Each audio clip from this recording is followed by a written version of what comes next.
Hey, welcome back to another Madtown Hobby video. My name is Keith, and today we've got a little box opening for Flesh and Blood, going back to Outsiders. Haven't opened this one in a while. I saw, all this mechanologist stuff happening, and they put in a couple cool cards in the expansion slot for Assassin. So I figured those cards are going to make everybody look at Outsiders with fresh eyes. Check out those heroes. Uzuri especially looks like that could be a top meta deck, so I thought I'd go open some Outsiders. Now, thanks for joining me. Go ahead and subscribe if you like this kind of content, and if you're interested in buying singles, you can go to madtownhobby.com and find a link to my listings. All right, here we go. Flesh and Blood Outsiders. Now, I believe this is a Belgium box. We can tell right away once we get in there if we see some paper packs. I have opened both the Japanese printing and the Belgium printing, and the Japanese printing tends to be a little more uniform. But those are the paper packs, or the plastic packs. So, or are they foil? They're foil packs. All right. So if you haven't seen Outsiders before, there were a lot of generics in this set.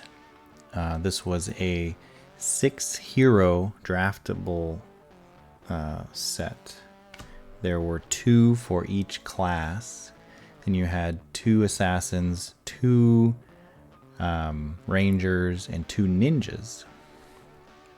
So generic, freeloading, renegades, come to fight. A lot of reprints in this set too. Come to fight. I forget what set that was from. Maybe Welcome to Wraith. Okay, then we've got ranger, assassin, ninja, ranger.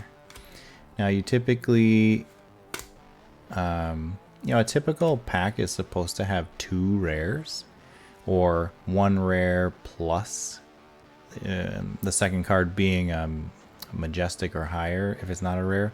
But in some of these packs, because what they did was there's like an assassin slot that can have a common in it or a rare.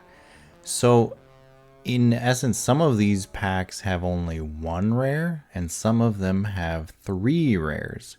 And that really messed people up in a lot of the professional, there's our foil, and a lot of the professional drafting and competitions, because they were getting packs they didn't know how many rares they were going to get.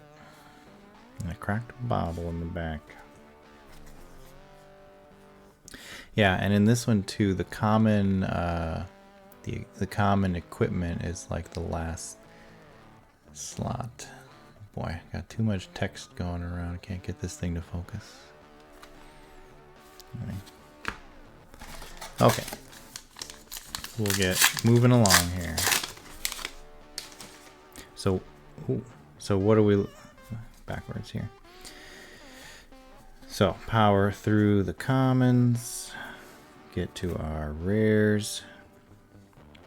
Death touch. And see, here's what I'm talking about. You could get a rare, and then a common, and then another rare there. There's Be Like Water for our foil. And then the common equipment, and then the 2 tokens.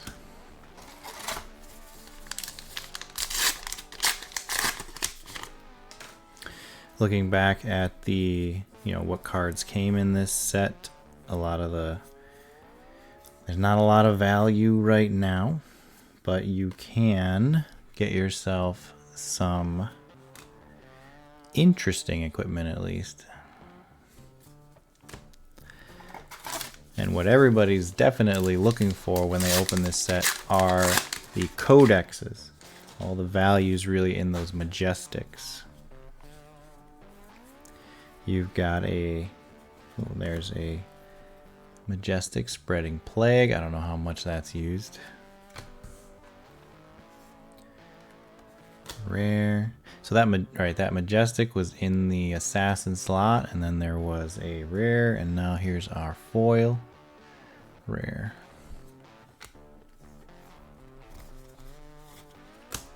And if there's going to be a cold foil in the slot, in the pack, it's going to be in the back, replacing one of the 2 tokens.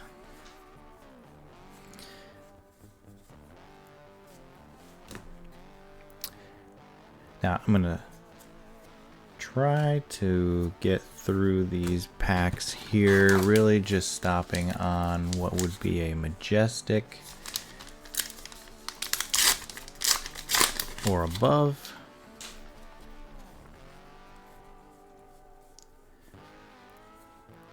There's rare. Some of these had some really fun names. Feisty Locals.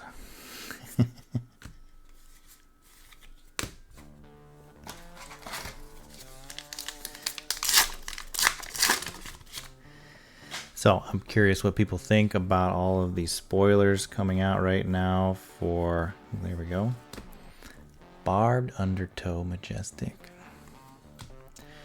The spoilers now for Bright Lights, the new Mechanologist set. We're in the middle of spoiler season for that. There's been a lot of cards. You got your 2 new heroes, Professor Teklevossen and oh, looks like we got a legendary. Bam! Look at that. Embrace of Determination. Rainbow foil L. Nice hit. Oh man, and our cold foil for the first cold foil, probably the only cold foil. There's usually only one. A common Seeker's Hood. It's a pretty good pack. What was I saying? Oh, we got our Mechanologist. You got the new Professor Teklo. His thing is building equipment upgrades. The Evo stuff looks pretty fun. You're basically Iron Man. That's what they went with. Looks interesting, but a bit complicated to build. We'll see how that goes. And then you've got Max, a hero more about boosting.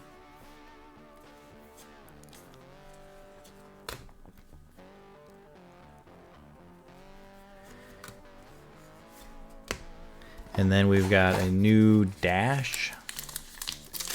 And her ability lets you you can peek at the top card, and then if it's an item of 0/1 cost, you can pay 1 to play it off the top as an instant.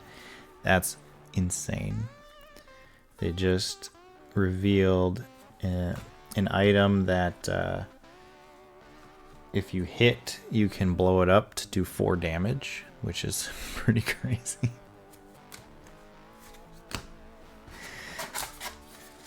So you're playing your attack action. You know it's gonna hit. You see that you got this item at the top of your deck, so you just pay the 1 to throw an extra 4 damage at them. Cyclone Roundhouse. I don't know if ninjas actually use this at all. Hurl for the foil.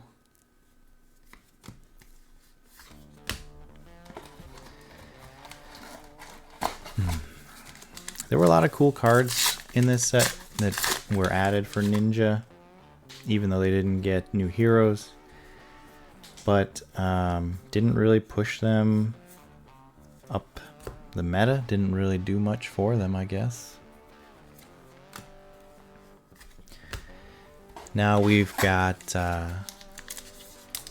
Briar just hit Legend, so that is going to open up some space. So far, it seems like Lexi is the one to benefit the most. Lexi is now probably the next hero to legend out. And with that, that would be the last of the Tales of Aria heroes.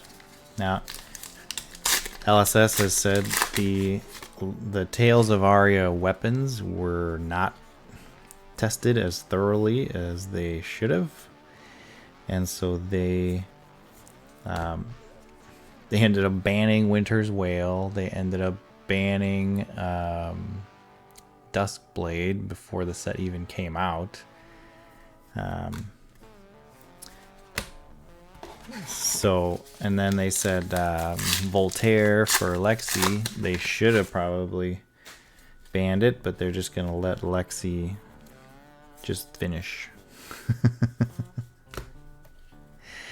It turns out even with all the upgrades that they gave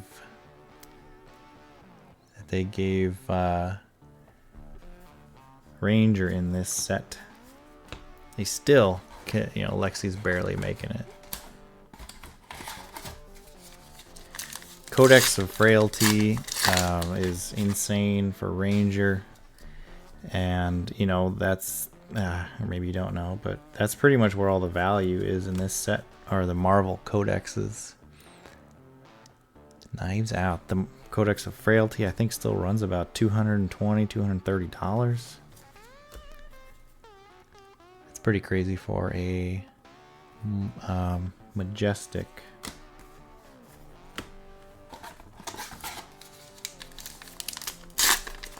I don't know any of the equipment from this set really pushing that high, so if you do think Assassin's a hero that you want to play, it's actually pretty easy to get into.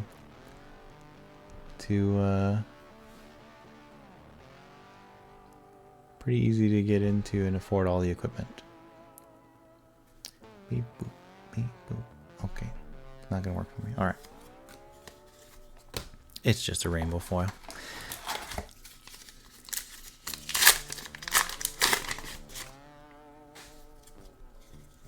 And yeah, it's with these upgrades that are coming with bright lights and that expansion slot, Assassin's a good one to get into now.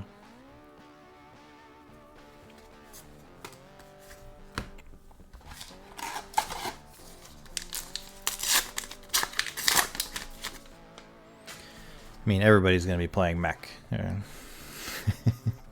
At least trying it. The number of interesting cards dropping in now is pretty great. Mech was, you know, underplayed because kind of it's just hard to be consistent with the class, the boost mechanic. You want to have lots of mech cards so that boosting works, but then the card pool was too small to get you there, so you had to have non-mech cards, which you could make you whiff on the boost mechanic and lose you momentum. But man, they put a lot in this in bright lights for. We got a foil Majestic. They put a lot in bright lights to be able to recover, get items from banished if you accidentally boosted. Whoa, look at this! So we got a foil M, and then we got a cold foil common, double cold foil box. That's pretty good.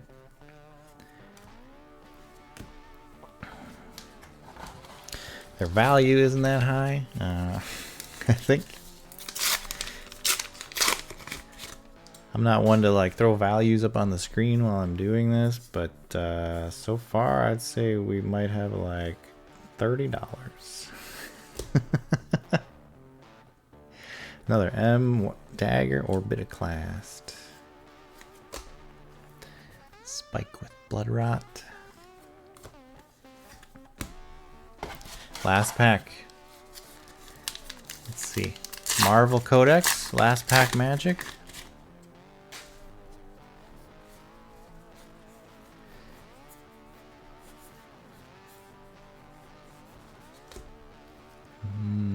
Foil. No, doesn't look like it. But see, that was, I should have stopped there and looked. That was a 3 rare pack. So imagine, you know, how that could really mess up your draft or sealed pool if you get all packs with 3 rares and the guy next to you gets packs with just 1 rare. That'd be pretty disappointing for them. Good for you. All right. We did get an L, and we got 2 cold foils. Now imagine this was a set with value. This would be an insane box, but right now these are kind of off meta, so they're not that popular. But hey, it's still fun to open. Thanks for hanging out. Go ahead, like and subscribe, all that jazz, and we'll see you next time.